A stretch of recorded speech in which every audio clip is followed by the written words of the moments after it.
के आवेदक ये जान लीजिए कि लोकसभा चुनाव के पश्चात आप लोगों की परीक्षाएं होंगी। इसके पहले परीक्षा होने के कोई आसार नहीं है किसी भी प्रकार से। ठीक है, परीक्षाओं के लिए प्रश्न पत्र छपाई का काम शुरू हो गया है। जाहिर सी बात है कि इस बार बहुत ही समझदारी ढंग से पेपर छापने का काम चल रहा है, क्योंकि आपको ये अच्छी तरीके से मालूम है कि सूत्रों के अनुसार पिछला पेपर भी आउट हो चुका था। इसीलिए शासन ने नए स्तर से नए आयोग के सचिव को जिम्मेदारी दी है ना। अभी शुक्ला जी को ही बनाया गया है, दिव्यकांत शुक्ला जी को, और वही जिम्मेदारी देख रहे हैं। तो पेपर छपवाने का काम उनका जारी है और गोपनीय ढंग से गोपनीय एजेंसी के जरिए वो पेपर छपवा रहे हैं। पेपर इस बार स्टैंडर्ड उसका थोड़ा सा लेवल हाई रहेगा, क्योंकि मेरिट बहुत ज़्यादा चली जाती है। तो मेरिट ठीक ठाक जाए और शिक्षक सही शिक्षक चयनित हों, इसके लिए शासन ने थोड़ी सी मजबूती दिखाई है। और ये समझदारी पूर्ण अगर देखा जाए तो फैसला है अपने आप में। समझदारी होनी भी चाहिए, क्योंकि देखिए दोस्तों, जब पेपर आउट हो जाता है ना, तो युवाओं की मेहनत पानी में मिल जाती है ना, यूँ कह लें मिट्टी में मिल जाती है। तो ऐसी स्थिति में निश्चित रूप से बड़ा तकलीफ़ होती है ना, बड़ी तकलीफ़ होती है कि भैया हम तो मेहनत कर रहे हैं और माफिया जो है पेपर आउट करा लेते हैं। तो इससे शासन की भी छवि खराब होती है। अपोजिशन जिनके समय में पेपर लाख आउट होता रहा हो, लेकिन उनको बोलने का मौका मिल जाता है। जाहिर सी बात है कि शासन इस स्तर पर इन सब बातों को समझता है, और शासन इसीलिए इस बार थोड़ा कड़ाई से पेपर छपवा रहा है। तो ऐसी एजेंसी को दिया है, वहाँ पे जिम्मेदारी तय कर दी है कि अगर आउट होता है यहाँ एजेंसी से, है ना, तो किसी प्रकार से अगर आउट होता है तो उसके लिए यही लोग जिम्मेदार होंगे। जाहिर सी बात है कि भैया कोई अपनी नौकरी अपना घर तो नहीं गिरवाएगा ना। ऐसे लोगों पर लगाम कसने के लिए योगी सरकार एक विधेयक भी लाने वाली है, और जाहिर सी बात है कि इससे काफ़ी कुछ प्रभाव पड़ने वाला है। आप लोग यूट्यूब चैनल यह शिक्षकों की भर्ती का कार्यक्रम बहुत जल्दी ही आप लोगों के समझ आएगा, और इसके लिए रोज़ रोज़ आपको बताया जा रहा है।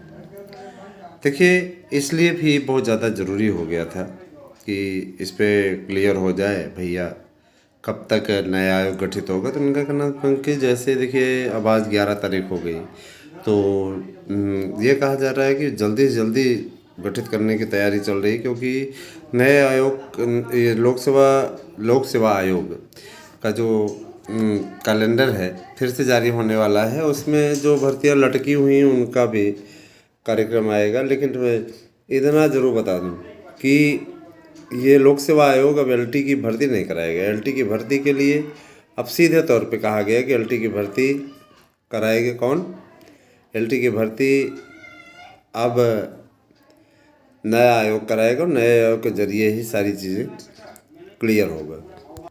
और एक चीज़ और है दोस्तों, जो आपकी भावनाएं हमारे साथ में जुड़ी हैं, मैं उसका हमेशा सम्मान करता हूं व्यक्तिगत रूप से। मैं ये नहीं चाहता कि आप लोगों के साथ किसी भी प्रकार से आप निराश हों या आपके मन में किसी प्रकार की निराशा आए। मैं ज़रूर कहना चाहता हूं कि बिल्कुल भी आप न घबराएं, और हम हैं, आपका पूरा सहयोग हम करेंगे।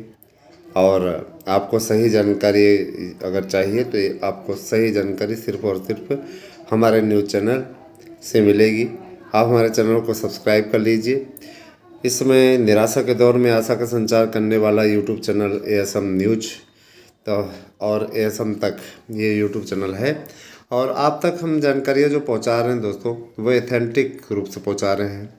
आपको हंसाना है, तो इसके लिए मैंने एक चैनल बनाया है, हंसी की पाठशाला। उस चैनल का नाम है हंसी की पाठशाला। वहाँ पे आप कॉमेडी में देख सकते हैं। देखिए, हमारा जो मेन उद्देश्य है आप लोगों तक सही जानकारी पहुँचाना है। दोस्तों, नए आयोग के गठन में क्यों हो रही देरी, मैं ज़रा सा रीज़न बताना चाहूँगा, और कब होगा गठन मैं इसकी जानकारी भी दूंगा। एग्ज़ाम कब तक हो सकता है इसकी जानकारी भी दूंगा, और नया विज्ञापन कब तक आएगा इसकी जानकारी भी दूंगा।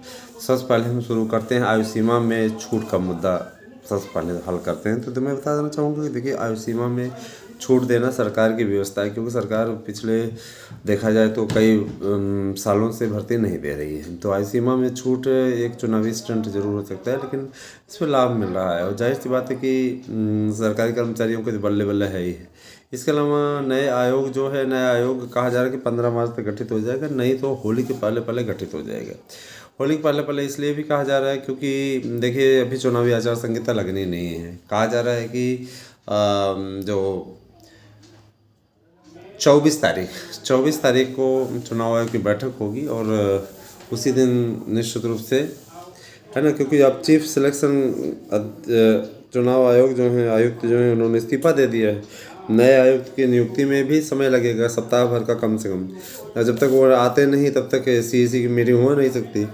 जाहिर सी बात है कि इस समय नामों पर चयन का वो किया जा रहा है, तो उसके बाद जैसे ही इनका चयन हो जाएगा 1 सप्ताह के अंदर, और उसके बाद ही तुरंत जो है भर्ती प्रक्रिया के लिए नया आयोग गठित हो जाएगा और चुनाव आयोग तो अपना काम करेगा ही करेगा। तो ये बात रही। और दूसरी बात, नया विज्ञापन आएगा क्या? नया विज्ञापन भी आएगा दोस्तों। नए विज्ञापन की भी कवायद शुरू कर दी गई है। बस आप लोगों को ज़्यादा इंतज़ार करने की आवश्यकता नहीं है, थोड़ा इंतज़ार और, है ना। नया आयोग भी आएगा और तैयारियां आप लोग करते रहिए। तो आपकी तैयारियों में किसी प्रकार कोई कमी नहीं आनी चाहिए। लगे रहेंगे तो सफलता मिलनी ही है, आपको कोई रोक नहीं सकता। हाँ, और दूसरी चीज़ ये कि देखिए, आप लोग एलटी का इंतज़ार कर रहे हैं तो नया आयोग ही एलटी भी देने जा रहा है। एलटी के लिए भी माथापच्ची शुरू हो गई है।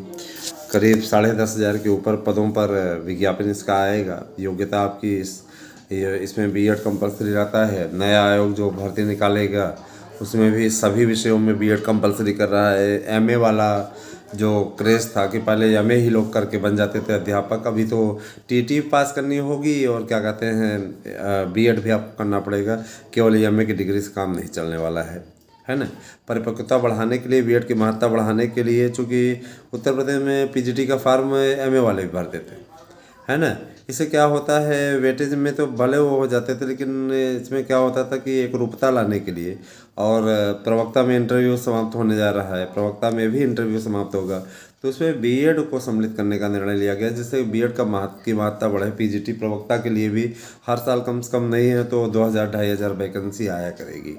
तो और टीजीटी के लिए भी निर्धारित कर दिया जाएगा कम से कम 3,000-3,500, जिससे पीसीएस की भर्ती आती है। उसी प्रकार से नया आयोग हर साल भर्तियां निकालेगा। जितनी भी रिक्तियाँ रहेंगी उनका विज्ञापन एक निश्चित समय पे आएगा, कैलेंडर रहेगा, सारी चीज़ें।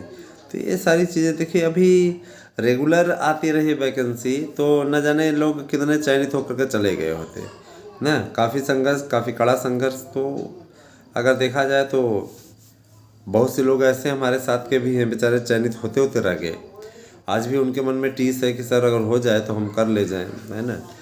कई लोगों से बात होती है, अभी पीछे हैं बेचारे, लेकिन हमने कहा कि धैर्य रखिए, हिम्मत रखिए, और आप लोगों को निश्चित रूप से आपके साथ अन्याय नहीं होगा, है ना। आपके साथ में न्याय होगा, आपका अच्छा होगा, कि आपका बुरा नहीं होने दिया जाएगा। अधिकारों की लड़ाई देखिए दोस्तों, जब अगर पहचान रहती है तो आपकी बातें वहाँ तक पहुँचाने में उनके पीछे नहीं हटते। और ये हमारे थ्रू आपसे कहा जा रहा है कि किसी प्रकार से आपको संशय करने की आवश्यकता नहीं है, संदेह करने की आवश्यकता नहीं है। और आप सभी मेरे अपने हैं, आप सभी से कभी भी झूठी खबरें आपके बीच में नहीं फैलाते हैं। मैंने आपको दिखा दिया ना कि चैनल का अगर मैं स्वरूप चेंज कर दूं तो किस प्रकार की वृद्धि होती है, स्वतः देख लीजिए। और चैनल का स्वरूप इसी प्रकार से चेंज होता रहेगा, बदलते रहेंगे। अब इसी को आगे बढ़ाते रहेंगे। आपको शैक्षिक न्यूज़ देने के साथ साथ कुछ इंटरटेनमेंट की वीडियोस भी प्रसारित होती रहेगी आपके बीच में।